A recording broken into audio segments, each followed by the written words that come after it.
Selamat pagi anak-anak semuanya. Hari ini kita akan belajar bahasa Indonesia. Bagaimana kabar Anda semuanya? Mudah-mudahan sehat semuanya. Kalian di rumah saat ini diharuskan untuk berada di rumah, belajar di rumah dengan selalu menjaga kesehatan. Di antaranya ada, ingat pesan ibu, ada 3M. Yang pertama adalah memakai masker. Yang kedua adalah menjaga jarak. Dan yang ketiga adalah cuci tangan pakai sabun. Mudah-mudahan dengan 3 hal tadi kalian semuanya bisa dalam keadaan sehat walafiat. Itulah yang diharapkan karena kesehatan sangat penting bagi kita.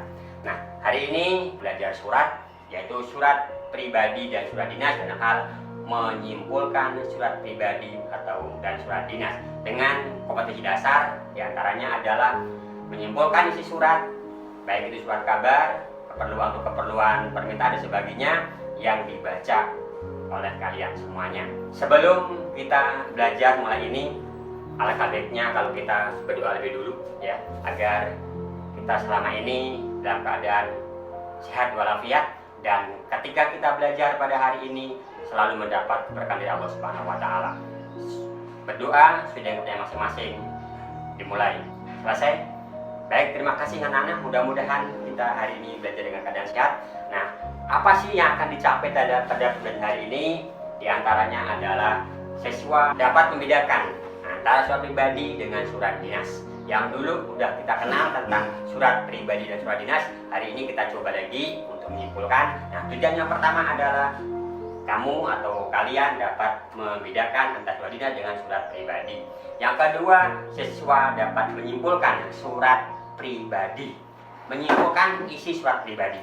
Dan yang ketiga adalah siswa dapat menyimpulkan surat dinas. Dan yang keempat, siswa dapat menulis surat pribadi maupun surat dinas. Nah, itulah 4 tujuan yang kita capai pada hari ini. Mudah-mudahan kita semuanya bisa mengerti atau memahami apa yang disampaikan pada hari ini. Baik anak-anakku semuanya, perhatikan kata-kata berikut. Jangan khawatir tentang kegagalan. Khawatirlah tentang peluang yang Anda miliki ketika Anda tidak mencoba sesuatu. Kata-kata ini ada sangat mengandung makna yang begitu kuat, yaitu jangan khawatir tentang kegagalan, tapi khawatirlah ketika Anda peluang yang ada tidak berbuat sesuatu. Nah, hari ini kita belajar. Hari ini kita belajar tentang menyimpan surat pribadi, sehingga kita harus menggunakan peluang ini untuk mencoba, untuk melakukan sesuatu, sehingga ketika kalian semua nanti mencoba melakukan sesuatu, maka kita semuanya akan mendapatkan sesuatu. Di antara adalah mengenai tujuan 4 hal tadi, yaitu yang tidak disebutkan. Mudah-mudahan semangat untuk mengikuti ini. Baik, kita lanjutkan berikutnya. Dulu udah kita kenal tentang surat pribadi dan surat dinas. Di dalam surat pribadi ada yang namanya struktur atau bagian-bagian surat. Masih ingat kalian semuanya? Baik, coba di antara kalian yang sudah kemarin kerjakan atau yang kalian lakukan, ada berapa unsur atau struktur surat pribadi? Ada berapa? Baik, ada 7 hal. Seperti yang tadi disebut teman kalian, ada 7 hal tentang struktur surat pribadi. Di antaranya adalah alamat dan tanggal surat. Yang paling atas itu ada alamat dan tanggal surat. Itu kapan surat itu dibuat. Kemudian yang kedua, salam pembuka. Biasanya setelah alamat itu ada awal itu salam pembuka. Kemudian ada kalimat pembuka surat. Biasanya sebelum memulai isi itu ada awalan namanya kalimat pembuka surat. Dan kemudian ada isi surat. Dan yang berikutnya ada penutup surat yang di bawah isi itu. Kemudian ada salam akhir. Biasanya ada assalamualaikum atau salam sampai jumpa dan sebagainya. Dan terakhir adalah nama dan tanda tangan pembuat surat. Itu adalah unsur atau struktur surat pribadi. Sekarang kita sampai pada menyimpulkan surat pribadi. Apa itu menyimpulkan surat pribadi? Menyimpulkan surat pribadi adalah mencari isi pokok dari surat yang disampaikan atau yang ditulis. Nah, isi pokok itu ada di mana? Di isi surat tentunya. Dari ke-7 bagian tadi ada satu bagian yang inti berupa isi surat. Nah, isi surat itu apa? Itulah nanti disimpulkan. Karena itu agar bisa mencari kesimpulan surat bahwa kalian harus membaca surat secara saksama. Dari 7 bagian tadi, bagian yang isi itulah adanya di situ kesimpulannya. Nah, karena itu tandai bagian mana yang berupa isi surat. Nah, nanti isi surat itu dijadikan sebagai bahan untuk kesimpulannya. Baik, untuk itu kita lihat sekarang contoh surat pribadi ya. Ada contoh surat pribadi, Anda bisa baca di situ, nanti kalian tentukan unsur-unsurnya ada berapa saja. Bagian-bagian surat pribadi ada berapa? Coba Anda lihat dengan seksama berapa itu unsurnya. Baik, yang pertama apa? Yang pertama adalah alamat tanggal surat. Apa bunyi di sana? Betul, Malang 14 November 2015 itu berupa alamat dan tanggal penulisan surat. Kemudian yang kedua apa? Salam pembuka, betul sekali. Salam pembuka, apa bunyi di sana? Salam semangat belajar. Itulah salam pembuka. Sebelum mengawali surat ada salam pembuka. Berikutnya yang ketiga adalah pembuka surat. Apa itu pembuka surat? Mengawali isi surat dengan pembuka. Biasanya kalau kita mau masuk ke rumah itu kan ada assalamualaikum. Nah, ini surat, ada salam pembukanya. Nah, kemudian yang berikutnya adalah bagaimana? Betul, isi surat. Itulah isi surat. Yang bagian yang di sana ada warna beda, itu ada isi surat. Nah, isi itu nanti akan dijadikan sebagai kesimpulan surat. Anda lihat berikutnya adalah ada penutup surat. Di sana paling bawah itu ada, bukan paling bawah, setelah ini selesai ada penutup surat. Jadi sekian dulu, kemudian ucapan terima kasih, sampai jumpa lagi dan sebagainya. Dan yang terakhir adalah salam penutup. Nah, kenapa ada salam pembuka, ada isi, ada penutup? Nah, itu bagian isi. Isi itu kan agar strukturnya itu bagus, agar sistematis, ada 3 di bagian, yaitu pembuka surat, isi, dan penutup. Selain di bawahnya adalah salam penutup, dan terakhir adalah penulis surat atau penanggung jawab surat. Siapa namanya? Betul, namanya Viola. Itulah bagian-bagian surat. Nah, sekarang kesimpulannya apa? Kesimpulan dari surat pribadi itu coba Anda sampaikan. Kira-kira apa kesimpulan dari surat pribadi itu? Yang tadi berupa isi pokoknya. Di antaranya adalah Viola mengabarkan atau menanyakan kabar kepada sahabatnya, namanya adalah Oji. Nah, Viola itu akan ikut bapaknya bertugas kemana? Ke desanya Oji, yang di sana ada program pembebasan api. Nah, karena Viola itu kebetulan libur, kemudian diajak bapaknya ikut ke desa tempat Oji berada. Akhirnya Viola mengirim surat kepada Oji menanyakan kabar dan ingin mengajak ketika nanti Oji itu tidak sibuk, Viola akan main bareng di sana, akan berkunjung ke rumahnya Oji. Itu inti dari surat pribadi yang berupa kesimpulan. Baik, jelas anak-anak? Itulah tentang kesimpulan pribadi. Jadi kesimpulan surat pribadi yang tadi adalah bagian isinya. Nah, sekarang kita lanjutkan. Setelah kita tahu surat pribadi, sudah tahu, kemudian bagian-bagiannya ada, kemudian kesimpulannya ada. Nah, sekarang surat dinas. Nah, surat dinas dulu udah kita kenal adanya surat pribadi dan surat dinas. Tentunya berbeda. Apa bedanya? Kita lihat sekarang struktur surat dinas atau bagian-bagian surat dinas. Yang pertama strukturnya adalah bagian kepala surat atau kop surat.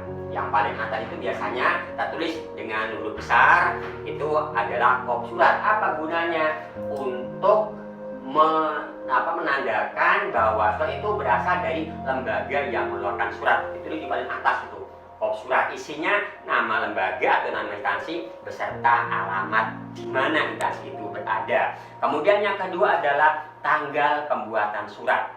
Struktur yang kedua adalah tanggal pembuatan surat atau waktu penulisan surat. Nah, biasanya di bawah kepala surat itu ada tulisan tanggal dan bulan dan tahun. Nah, di sana ada tanggal, bulan, tahun itu di dalam waktu penulisan surat tidak ada tempatnya. Kenapa ada tempatnya? Beda dengan surat pribadi. Kalau surat pribadi ada tadi kan ada Malang sekian, tanggal sekian, tahun sekian. Nah, sekarang surat dinas itu tidak. Kenapa? Karena tempat tanggal pembuatan surat tempatnya ada di bagian kop surat atau di bagian kepala surat. Karena di sana sudah ada alamat lembaga yang mengeluarkan. Jadi ketika itu dalam penulisan tanggal surat itu tidak pakai tempat, hanya tanggal, bulan, dan tahun. Kemudian yang ketiga, nomor surat. Kenapa nomor surat itu penting? Karena surat itu biasanya diarsipkan, kemudian diposisikan sehingga ada nomor surat, sehingga tertib gitu. Nomor surat, kemudian ada lampiran kalau ada yang dilampirkan, dan ada perihal atau hal surat. Biasanya ada inti pokok itu ada undangan, pemberitahuan, kemudian ada permohonan izin dan sebagainya, itu namanya perihal atau hal surat. Kemudian ada alamat. Alamat di sini ada alamat yang dituju, yaitu kepada siapa surat itu ditujukan. Namanya alamat surat, bukan alamat yang membuat surat, tapi alamat yang dituju. Dan biasanya alamat itu nama jelas, kemudian tempatnya di mana disebutkan. Kemudian bagian berikutnya adalah salam pembuka. Nah, karena ini surat dinas, salam pembukanya beda dengan surat pribadi. Tentunya nanti ada contohnya ya, surat salam pembukanya bagaimana. Kemudian isi surat, suratnya dibagi tiga, itu ada pembuka surat, ada isi pokok, dan ada penutup surat. Nah, isinya itu di tengah-tengah biasanya ada beberapa paragraf. Paragraf awal itu pembuka surat, di tengahnya ada isi, dan di akhir ada paragraf penutup surat. Itu semuanya menjadi isi surat. Kemudian berikutnya adalah salam penutup. Biasanya kalau di dalam awalnya itu salam berbunyi assalamualaikum, salam penutupnya wassalam. Kalau dengan hormat biasanya salam penutupnya hormat kami, itu ada salam penutup. Kemudian identitas pengirim surat, ada nama. Kalau di sana dibuat oleh instansi biasanya ada stempelnya, kemudian ada tembusan. Tapi kalau dibuat oleh perorangan biasanya tidak ada tembusan, hanya cukup nama dan tanda tangan. Itu bagian-bagian atau struktur surat pribadi. Nah, sekarang dengan Anda mengenal struktur surat pribadi, kita cara menyimpulkan surat dinas. Bagaimana menyimpulkan surat dinas?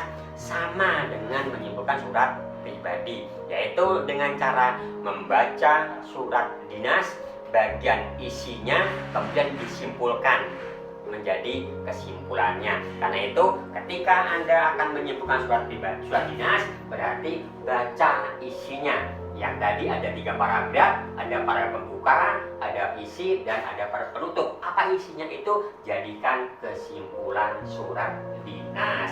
Baik, kita lihat sekarang contoh surat dinas. Sekarang Anda amati surat dinas yang ada pada buku kalian. Coba lihat di sana ada bagian yang namanya kop atau kepala surat. Bedakan kan hurufnya beda. Di sana hurufnya besar, biasanya itu nama lembaga dan nama instansi. Berupa di sini apa bunyinya? Sekolah Menengah Pertama Negeri 43, itu ada lembaga atau instansi yang membuat surat. Itu di paling atas adalah kop surat beserta alamatnya. Kemudian di bawahnya ada tanggal pembuatan surat. Perhatikan, tidak ada tempat di sana, hanya ada tanggal dan bulan serta tahun. Karena tempatnya apa? Sudah ada di bagian atas, di bagian kop surat. Kemudian ada nomor surat, ada perihal. Kemudian itu di bawahnya adalah alamat yang dituju. Ada alamatnya nggak di sana? Tentu pasti ada, karena kalau nggak ada alamatnya, surat nggak ada alamatnya, tidak bisa dikirim kemana surat itu akan sampai. Karena itu harus ada alamat jelas. Kemudian ada salam pembuka. Berarti salam pembukanya itu dengan bahasa yang baku ya. Dulu udah kita kenal kaidah kebahasaan surat pribadi itu, surat dinas itu surat menggunakan bahasa baku. Dengan hormat, setelah salam pembuka ada tanda bacanya. Apa tanda bacanya? Bagus, tanda bacanya adalah koma, karena itu belum selesai, hanya pembuka. Nanti akan dilakukan pada isinya. Bagian isinya lihat di sana ada 2 paragraf. Nih, bagian surat ada 2 paragraf. Coba Anda baca isinya tentang apa? Cukup? Nah, sudah paham isinya? Sudah bisa menyimpulkan?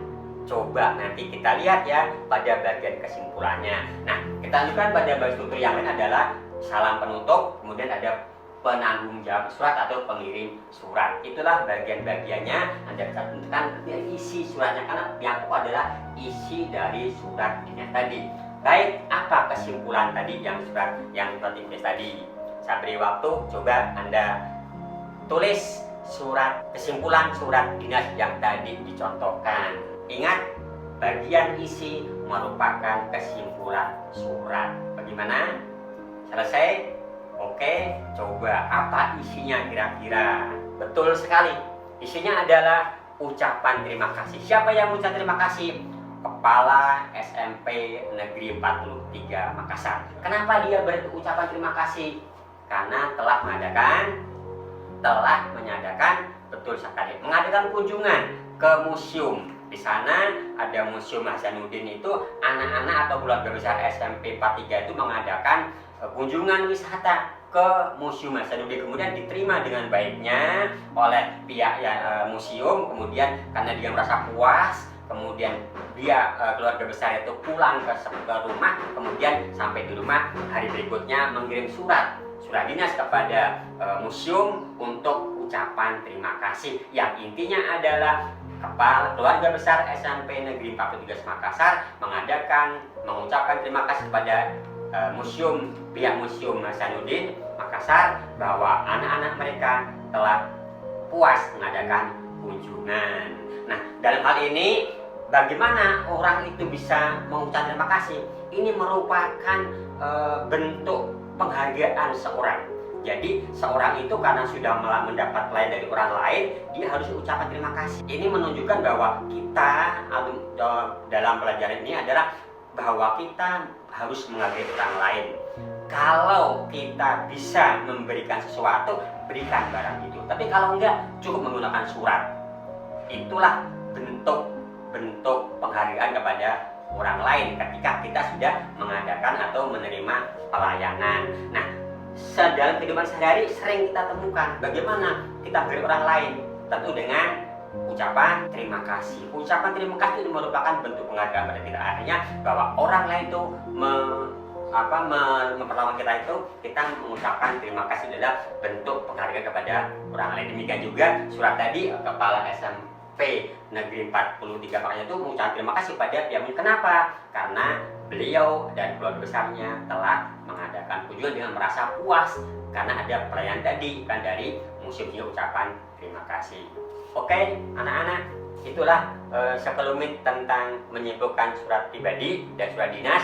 Mudah-mudahan dari struktur surat pribadi, bagian-bagian surat dinas, kemudian cara menyimpulkan surat dinas dan surat pribadi, kalian bisa melakukan hal yang sama ketika di soal itu. Karena itu tagihannya lihat di Google Classroom yang udah Bapak share di sana, Bapak posting, Anda bisa buat kemudian lakukan dengan tugas yang baik.